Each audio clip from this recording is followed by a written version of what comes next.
different points of view you get when you change your level of magnification.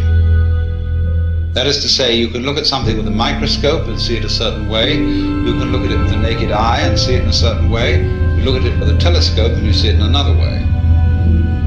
Now, which level of magnification is the correct one? Well, obviously, they're all correct. They're just different points of view. When we examine our bloodstreams under a microscope, we see there's one hell of a fight going on. All sorts of microorganisms are chewing each other up. And if we got overly fascinated with our view of our own bloodstreams in the microscope, we should start taking sides, which would be fatal, because the health of our organism depends on the continuance of this battle.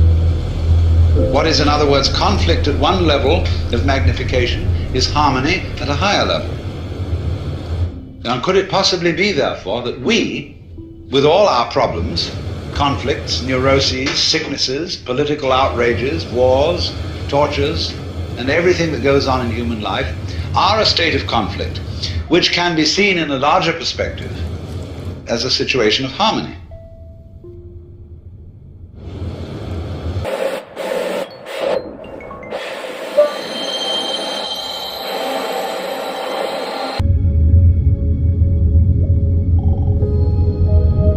If you're reared with a 20th century, or shall we say an early 20th century common sense, which is based on the philosophy of science of the 19th century, you regard yourself as an accident, a biological accident, in a stupid universe, which is mechanical, but has no feelings.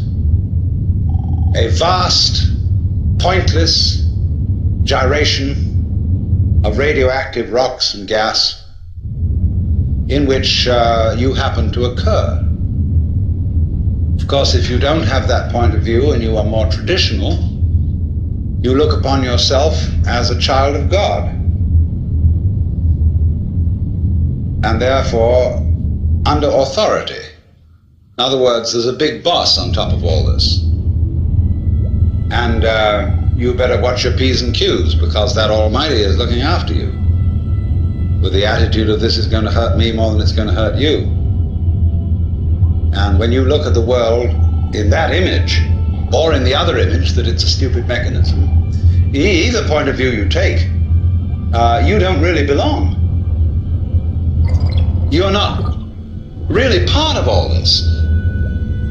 Or to put it in the strongest possible way, it is quite alien to our thought that the external world, which is defined as something that happens to you, and your body itself as something that you got caught up with, it is quite alien to consider all that as you yourself. Because you see, we have such a myopic view of what oneself is.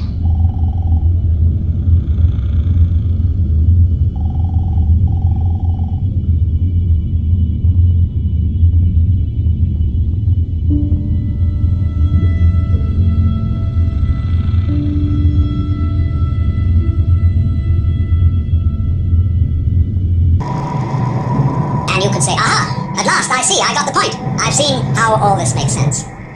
But what this insight depended upon was your overcoming the illusion that space separates things. That is to say, the space, the interval between your body and mine. The interval created by birth at one end and death at the other. And then after somebody's death, then somebody else's birth. These are events with intervals between. And normally we regard these intervals in time, these intervals in space, as having no importance, no function. We tend to see the universe itself as really consisting in all the stars and galaxies.